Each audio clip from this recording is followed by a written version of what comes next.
called and asked if I intended to speak here today, and I told him that I was, and then was asked, what is your message? And when I told them, they immediately said, would you please record it? I said, we don't record because of getting in trouble. Say things I shouldn't say sometimes. And he said, please record. So we're going to make an effort to do that this morning, because I want to talk to you out of Matthew chapter 26. We've been there many times before. Matthew 26, and I want to talk to you for just a few minutes on what to do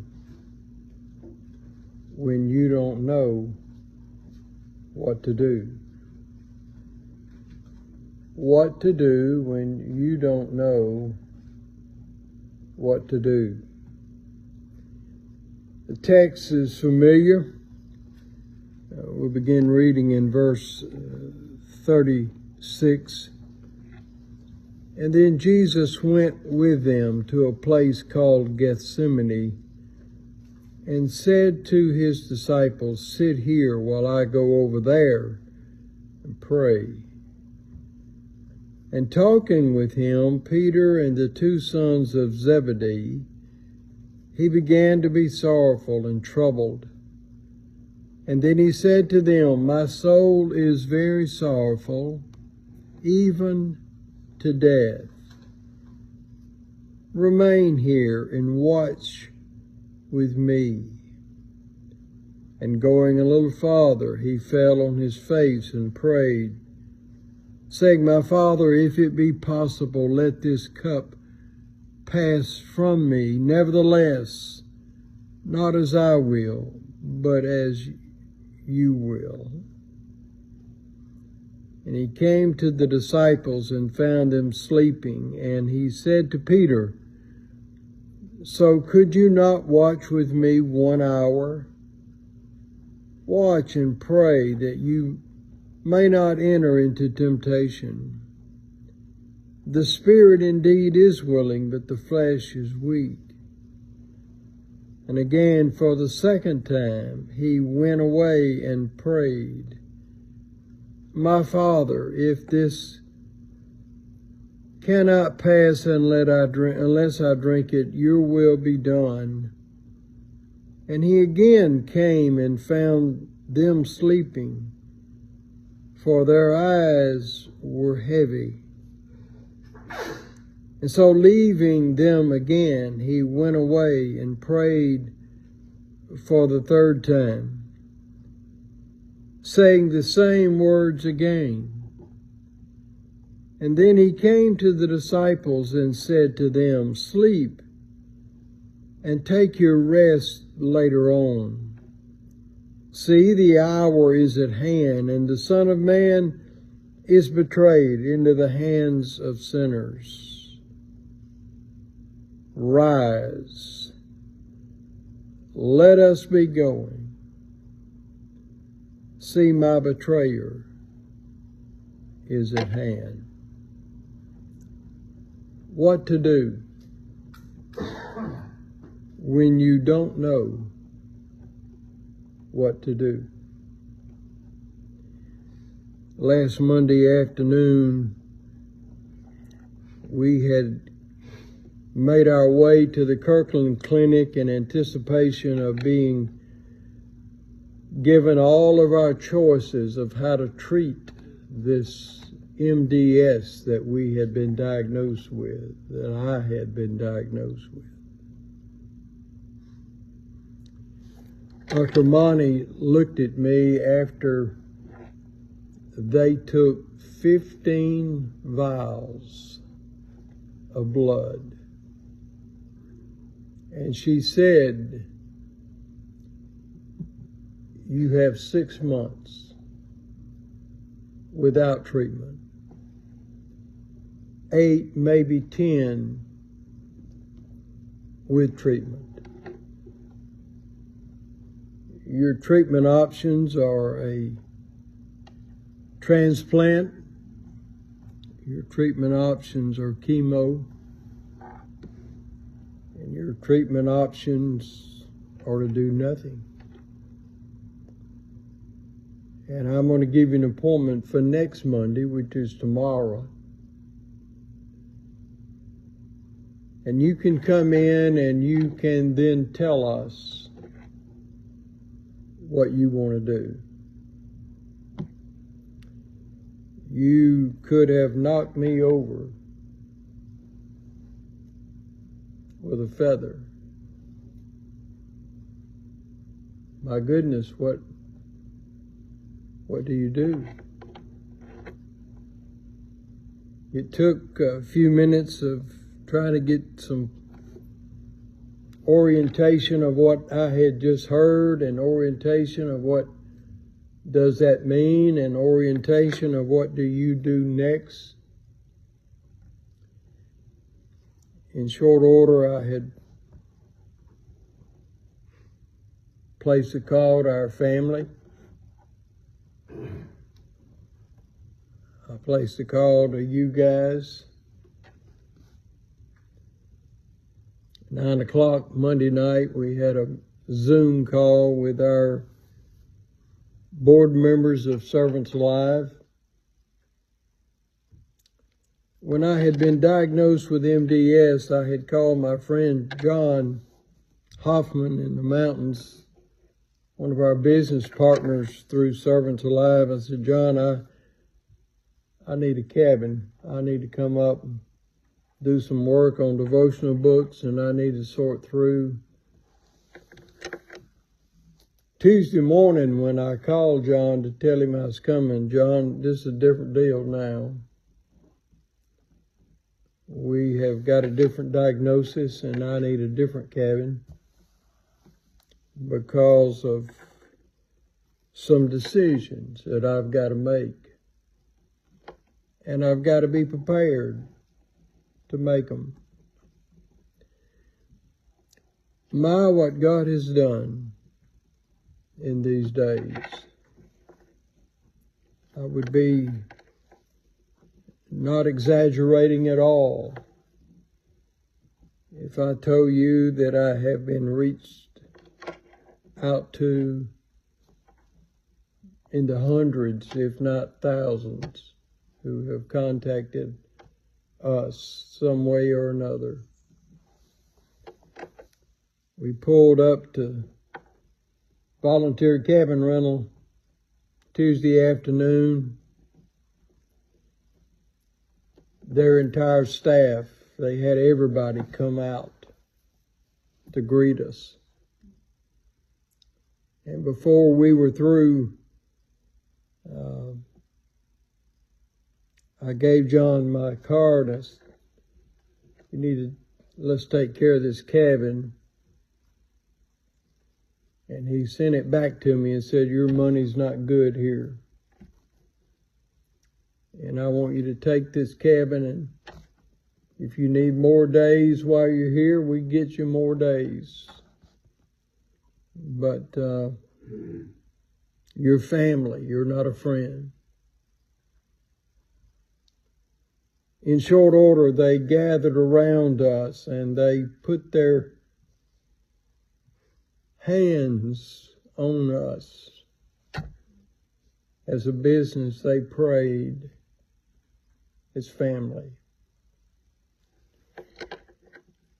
What do you do when you don't know what to do? I have sat looking out over the valleys. I have listened to the water and the rivers flowing by, visited and seen the wildlife. What do you do when you don't know what to do? I don't know what'll come your way, and I don't know how it will come your way. But I do know this. You will find your place in that valley of I don't know. And what do you do when you don't know what to do? In the text, it is a sad scene. It's a graphic scene.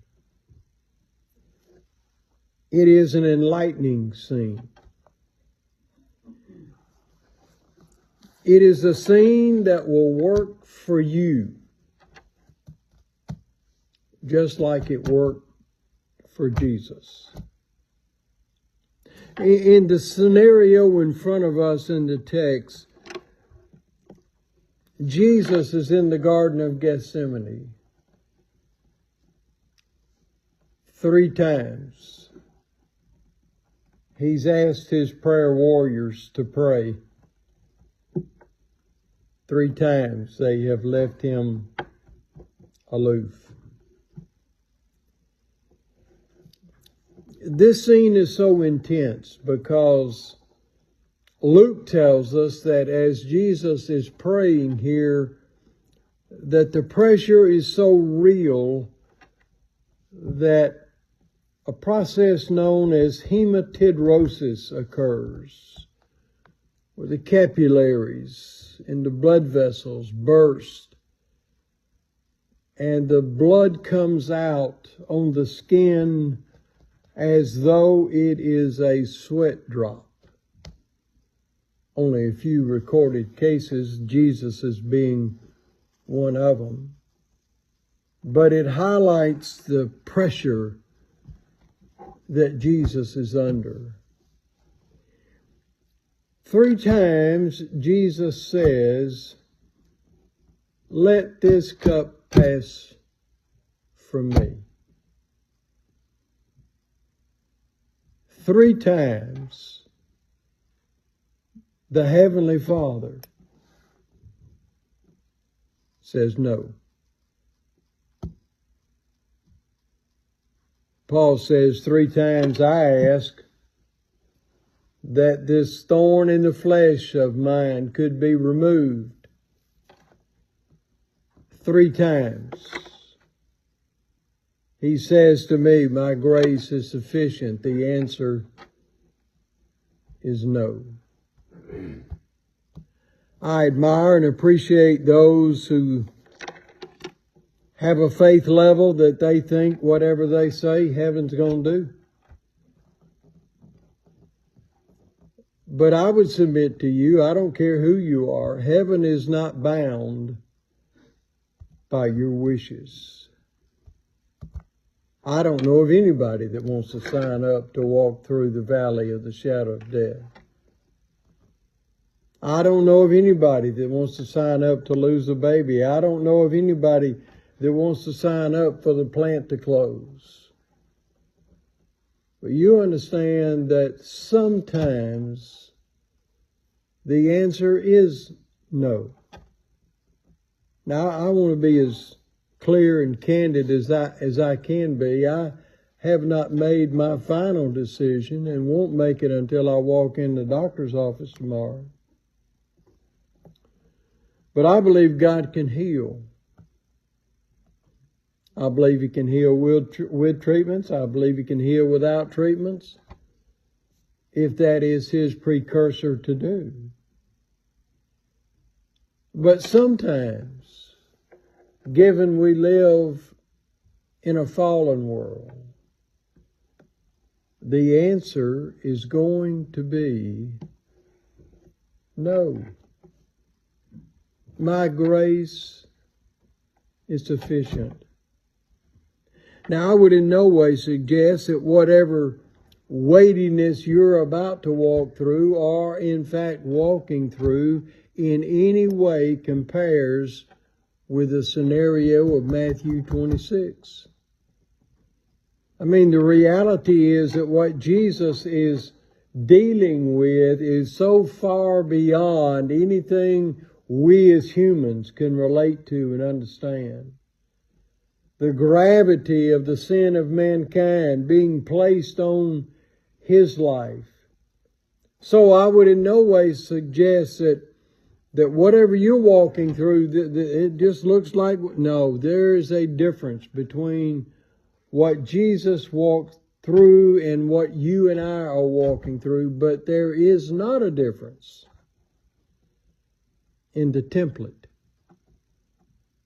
There's not a difference in what you should do when you don't know what to do.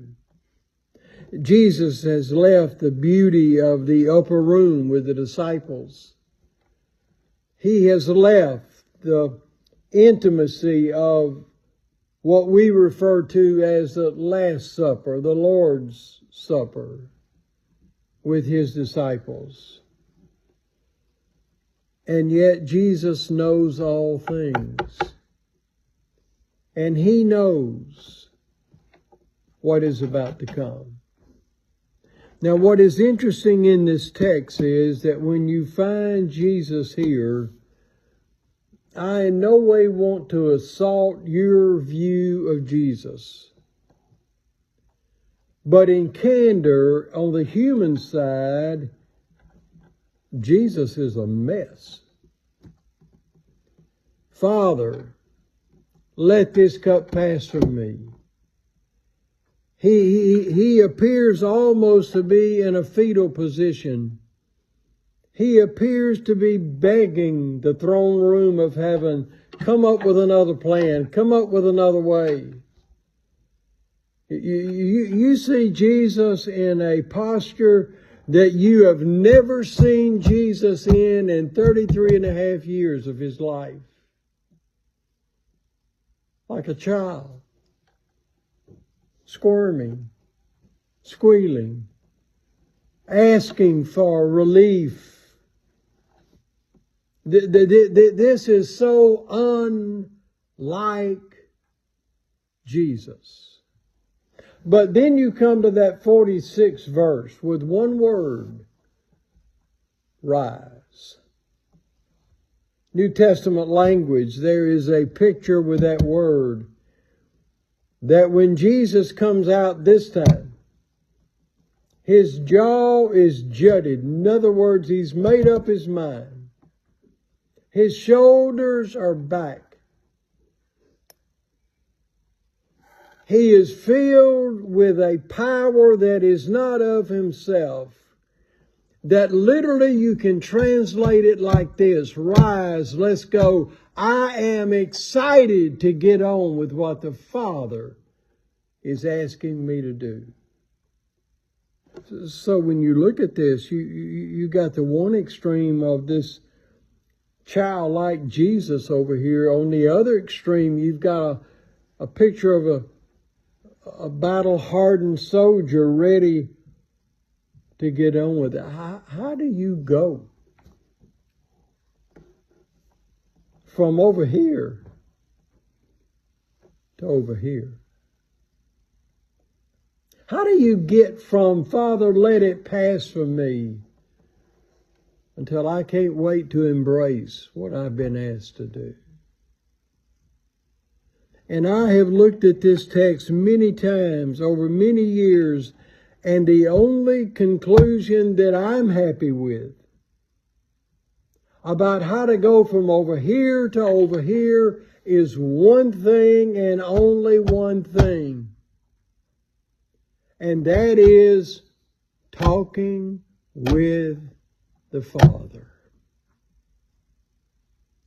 What to do when you don't know what to do? Short answer, talk to the Father. Short answer, run to the Father. Short answer, communicate with the Father. Let the Father communicate with you. Short answer, listen to Him. Just as you anticipate He listens to you. Now there is three things that emerge out of this that I want you to see that benefited Jesus. what it brought to Jesus to have this intimacy with the Father. First is this, is it brought clarity to Jesus. They tell me that in World War II, many of our ships that carried troops, that many of those ships were guided by envelope. In other words, the captain on the brig would be given an envelope. And inside of that envelope would be coordinates that ship was to sail to. And when that ship had sailed to those coordinates, there would yet be given another envelope. And as the envelope was opened, new coordinates were given, and then the ship would in silence sail to those coordinates, and yet another envelope would be given. Sometimes God operates like that. He doesn't tell us what's ahead. Sometimes He doesn't give us the big picture, the full picture. But yet Jesus had the beauty of being able to come back to the realities of why am I here. 3 times, let this cup pass from me. No, son, I can't let this cup pass if mankind is to be redeemed. You are the Lamb of God, slain from the foundation of the world. You are plan A. You are plan B. You are plan C. Son, if you don't get this, understand this. You are the only option mankind has. Let this cup pass from me. Finally, Jesus comes to a place where He understands with great clarity, this is why I'm here.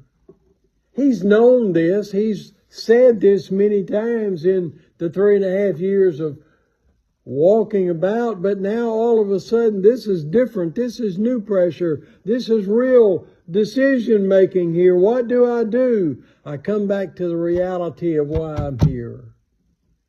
I am here to honor my Father. I am here to please my Father. I am here to do exactly what the Father would have me to do. And with that, Jesus gets clarity. Second thing He gets is He gets courage. Rise. Let's go.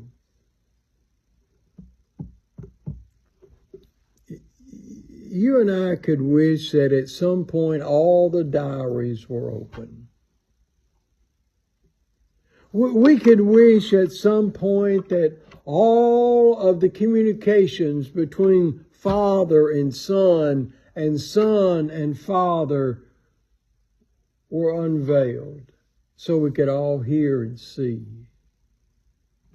You would be short-sighted if you think that when Jesus goes back and He prays that He's the only one talking.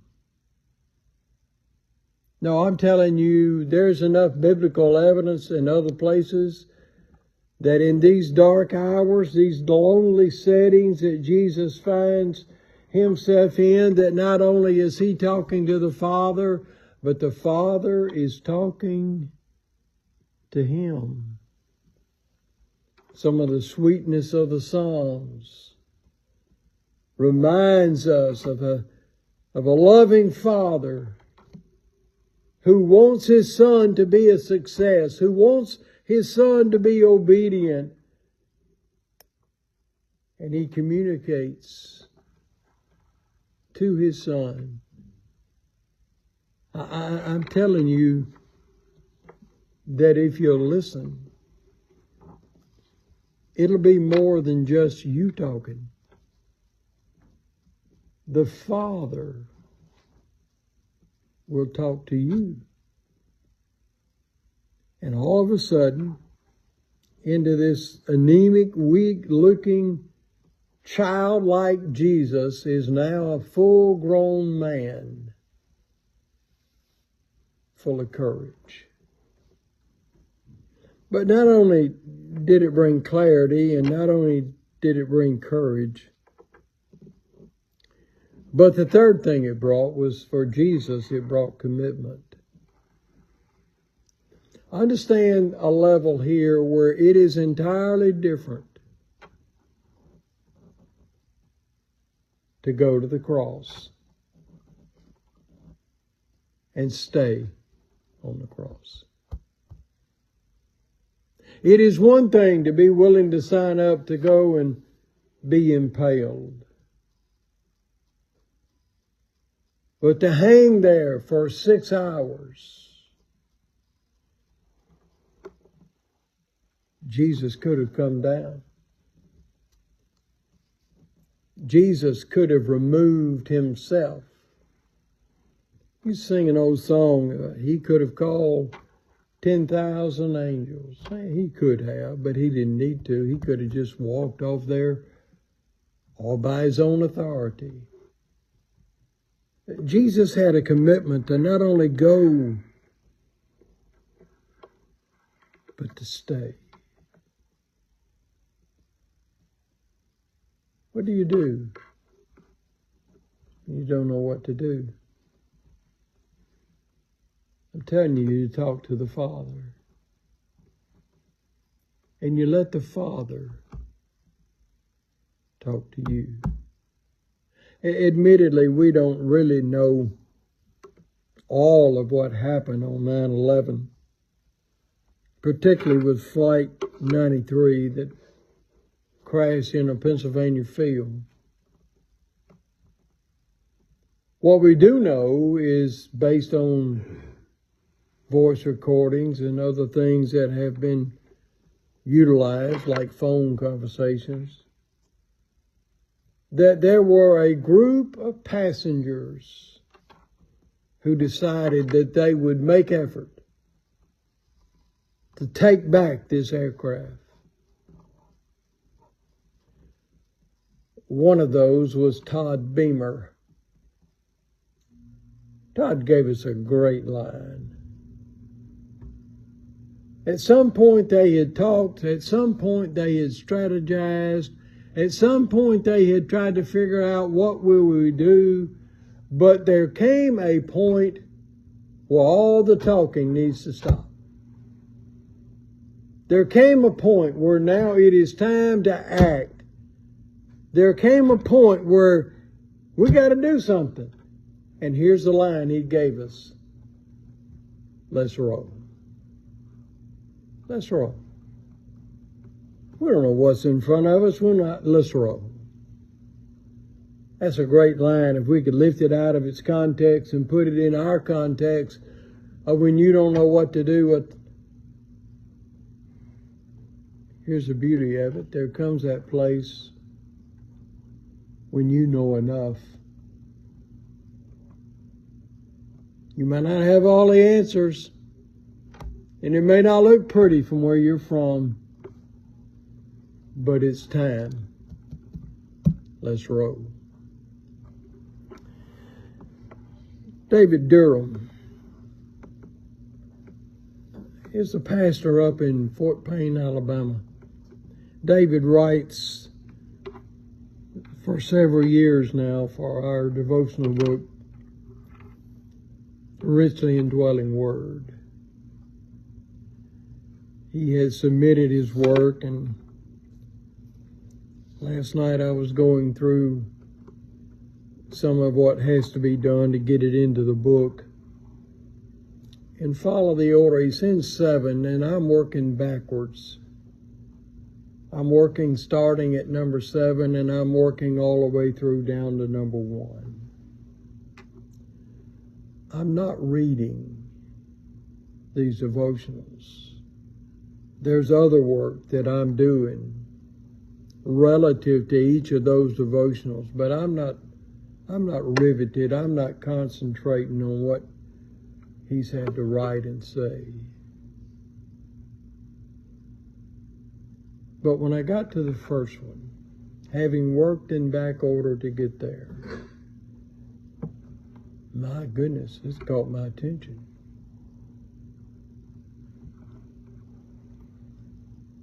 I picked the phone up and I called David. Left him a message, short order, he calls me back. I'm not questioning the validity of what you're telling me happened here. I'm just telling you, I believe it, and I believe it's a great devotional for anybody who's going to have the benefit of reading it. See, here's the deal. David's wife in the medical field.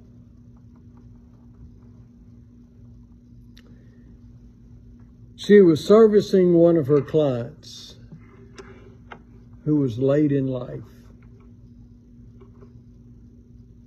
The client's room was filled with all kind of family. Room was packed. David's wife says to the client in a gesture, "So you know all these people?" Client said, "I don't have a clue who they are." With that, David's wife exits the room, takes care of a few things. A little bit of time goes by. She comes back into the room and she says to the client, "So you don't know any of these in this room?" The client says, "I don't know any of them. The only one I know is the one standing in the corner. His name is Jesus."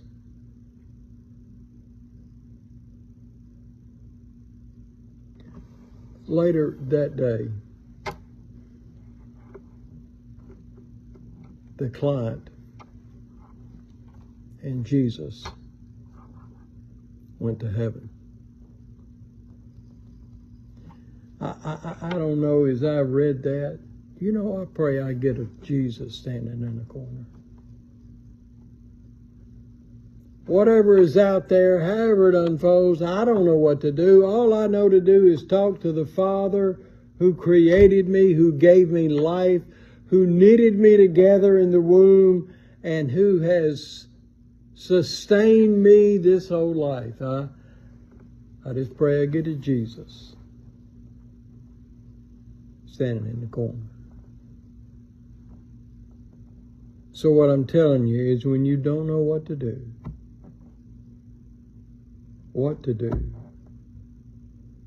is you just keep talking to your Father. Lord Jesus, we thank you for